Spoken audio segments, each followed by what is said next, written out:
माफ करा विद्यार्थी मित्रांनो, फोन आल्यामुळे तो आपला व्हिडिओ तिथे ब्रेक झालेला आहे. आपण बघत होतो ॲबनॉर्मल लॉस या युनिट्सचा पॉईंट्स बघत होतो. ठीक आहे.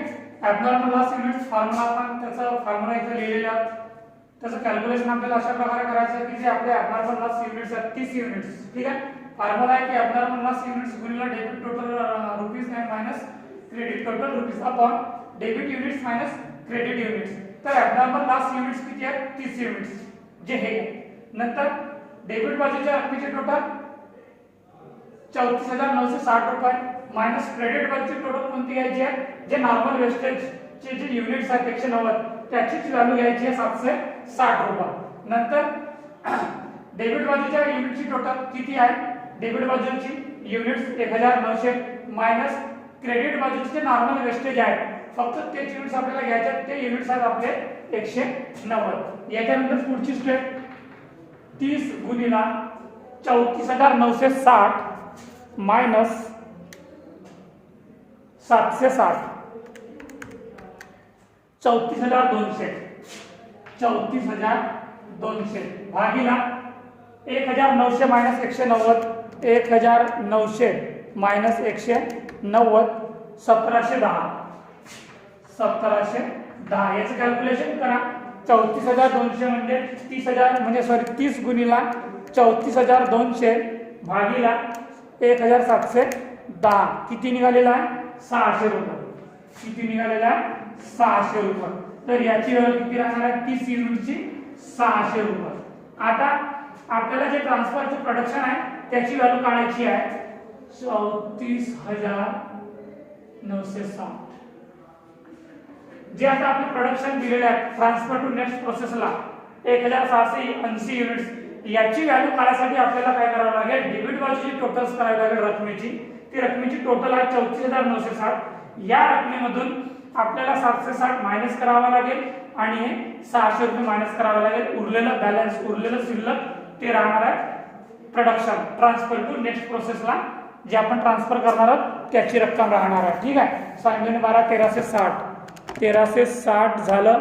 तर 34,960 मधून 1360 मायनस करायचे आहेत. 34,960 किती उरलेले आहेत? 33,600. ठीक आहे. तर हे 33,600 राहणार आहेत production transfer to next process. 33,600. समजलं विद्यार्थी मित्रांनो? प्रोसेस फर्स्ट आणि प्रोसेस सेकंड कशा प्रकारे आपण कॅल्क्युलेशन केलेले आहोत. तुम्हाला जर इथे ॲबनॉर्मल लॉस किंवा ॲबनॉर्मल गेन निघत असेल तर तुम्हाला प्रत्येक उदाहरणात वर्किंग नोट सेपरेट तयार करावा लागेल. ठीक आहे.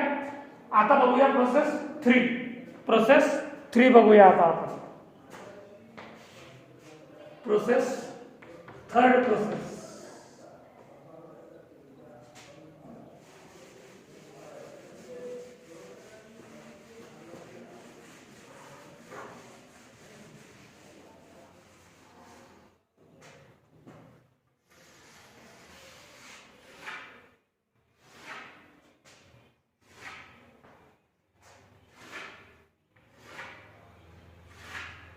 प्रोसेस थर्ड याच्यात पहिली एंट्री होणार आहे टू प्रोडक्शन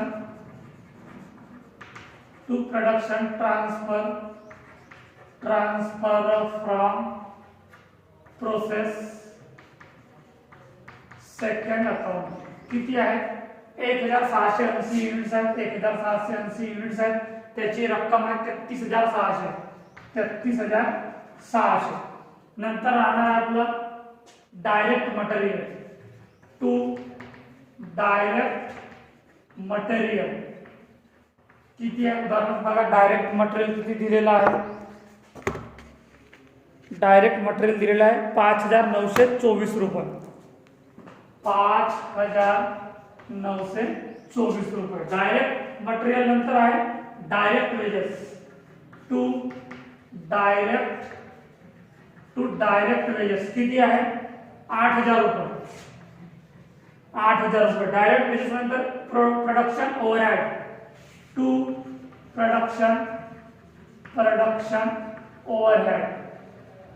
प्रोडक्शन ओव्हरहेड किती दिलेला आहे?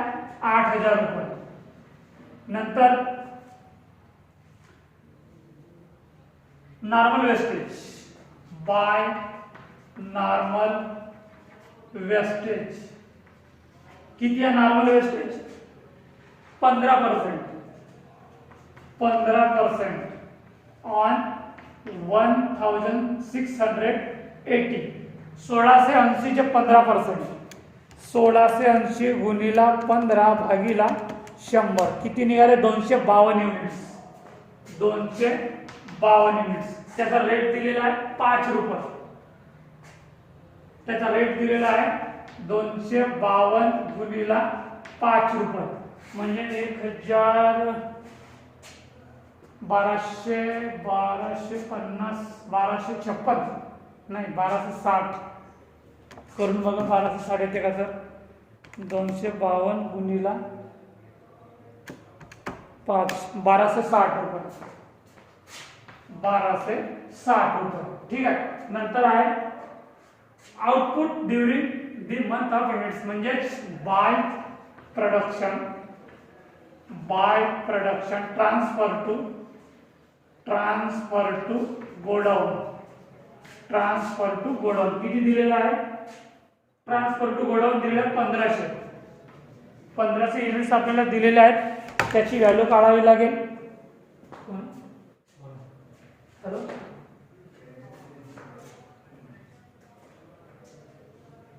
किती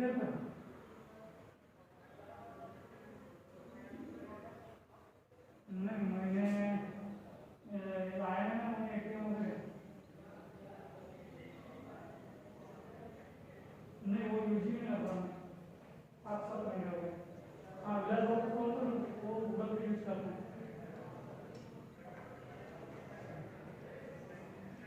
मैं यूज नहीं करता गूगल पे और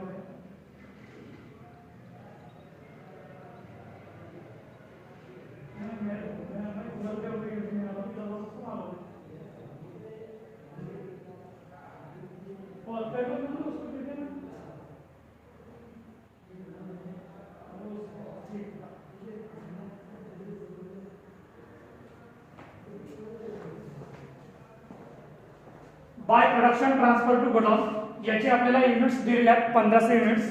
त्या 1500 युनिट्सची आपल्याला आता व्हॅल्यू काढावी लागेल. ठीक आहे. तर त्यासाठी आपल्याला पहिल्यांदा काय प्रोसेस करावी लागेल की डेबिट बाजूचे जे युनिट्स आहेत त्याची टोटल करावी लागेल, युनिट्स सुद्धा टोटल करावी लागेल आणि अमाउंट सुद्धा टोटल करावी लागेल. ठीक आहे. आपण जर युनिटची टोटल केलं तर किती होतील. डेबिट बाजूचे युनिट्स आहेत 1680, क्रेडिट बाजूचे किती युनिट्स होतात बघा 252 आणि 1500 1752 होतात. ठीक आहे. म्हणजेच आपल्या क्रेडिट साइडला जे युनिट्स आहेत ते जास्त आहेत, ते म्हणजे 1752 युनिट्स आणि इकडे सुद्धा एंट्री करून घ्या 1752 युनिट्स. ठीक आहे. आता 1752 युनिट्स मधून 1680 युनिट्स मायनस करा, मायनस 1680 युनिट्स किती 72 युनिट्स. हे काय राहतील abnormal gain to abnormal gain 72 units. आता आपल्याला पहिल्यांदा या 72 युनिटची व्हॅल्यू काढावी लागेल, तेव्हाच गोडाऊनची व्हॅल्यू निघेल. ठीक आहे. त्याचा फॉर्म्युला मी तुम्हाला वर लिहून दिलेला आहे. थोडा चेंजेस होणार आहे, फक्त जिथं लॉस आहे तिथं गेन होईल आणि समोर जी प्रोसेस आहे तीच होणार आहे. ठीक आहे. तर working note number 2 calculation of abnormal gain units, calculation of abnormal gain units, gain units working note number 2, working note number 2.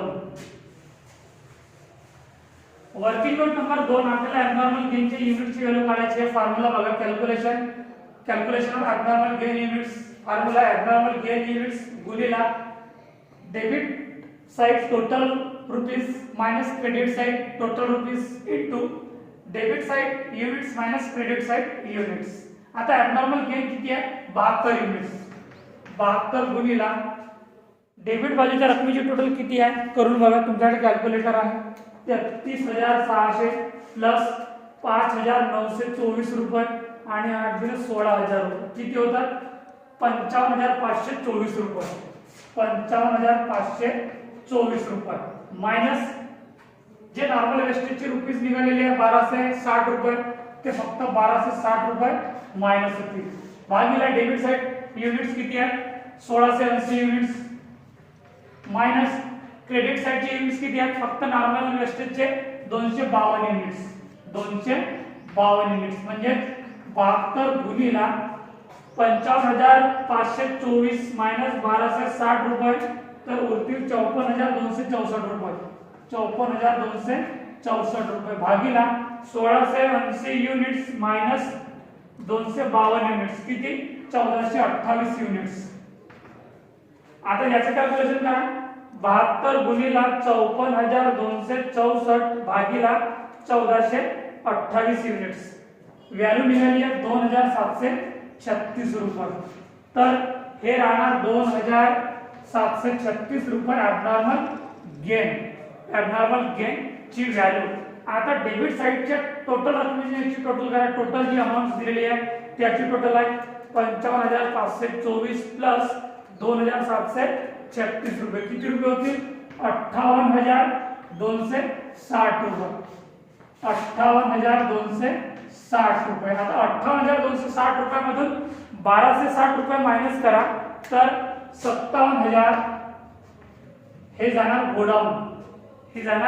गोडाऊनला ही रक्कम जाणार आहे. त्याचा पर युनिट काढा 57,000 रुपये भागिला 1500 युनिट्स 57,000 भागिला 1500 युनिट्स त्याचा रेट निघालेला आहे 38 रुपये पर युनिट.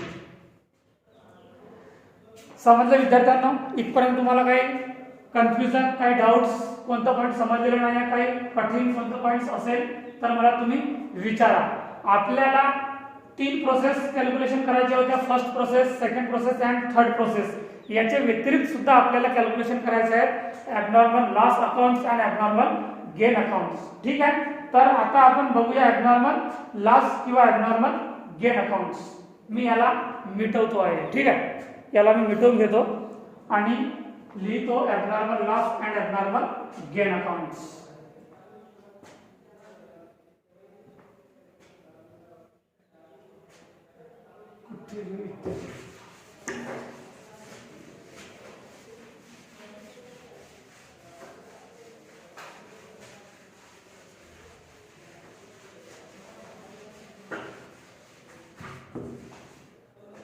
पहिला अकाउंट आहे abnormal loss account. Abnormal loss account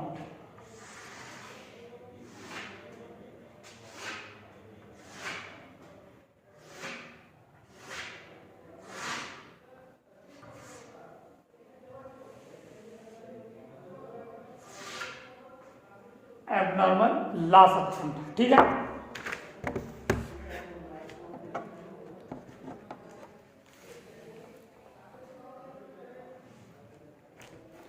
पहिला राहणार आहे पहिली एंट्री राहणार आहे टू ॲबनॉर्मल लॉस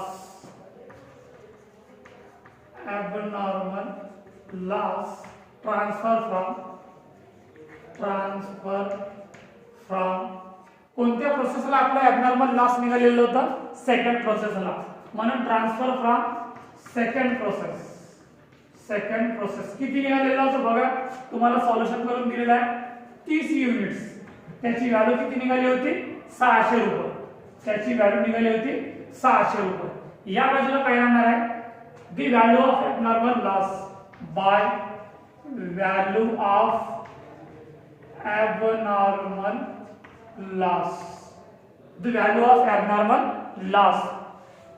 ठीक आहे याचे किती युनिट्स आहेत 30 युनिट्स कारण की आपण त्याची व्हॅल्यू काढत आहोत.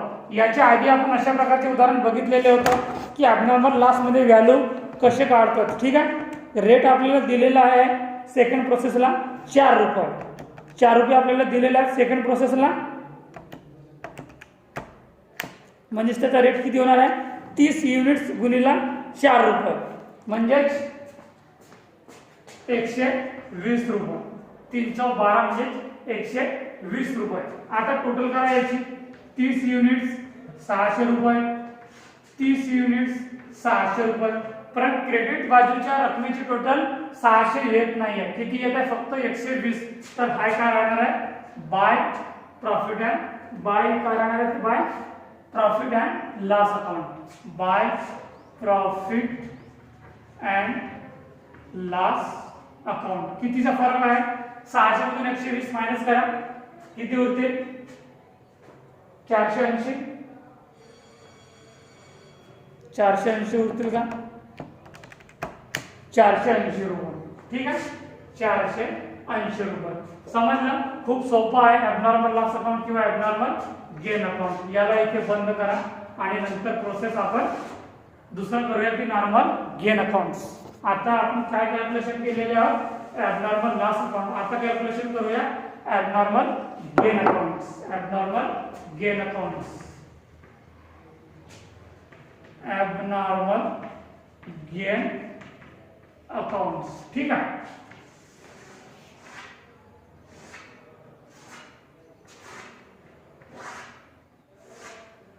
बाय या बाजूला याला तर क्रेडिट बाजूला गेन निघालेला आहे तर by abnormal gain transfer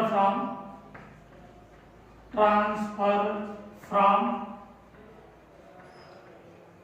process आता ॲबनॉर्मल गेन कोणत्या प्रोसेसला निघालेला आहे थर्ड प्रोसेसला म्हणून थर्ड प्रोसेस किती निघाले तर ॲबनॉर्मल गेन युनिट्स आपले 72 युनिट्स होते त्याची व्हॅल्यू निघाली होती किती रुपये 2736 रुपये 2736 रुपये तर या बाजूला येईल to profit and loss account sorry to value of abnormal gain ठीक आहे तिसऱ्या प्रोसेसला जो आपला रेट दिलेला आहे 5 रुपये ठीक आहे म्हणजे किती 72 युनिट म्हणजे 72 युनिट गुणिले 5 रुपये किती होते 735 म्हणजे 350 360 72 गुणिले 5 360 रुपये 360 रुपये ठीक आहे आता यावर्षी टोटल करा किती आहे 72 युनिट्स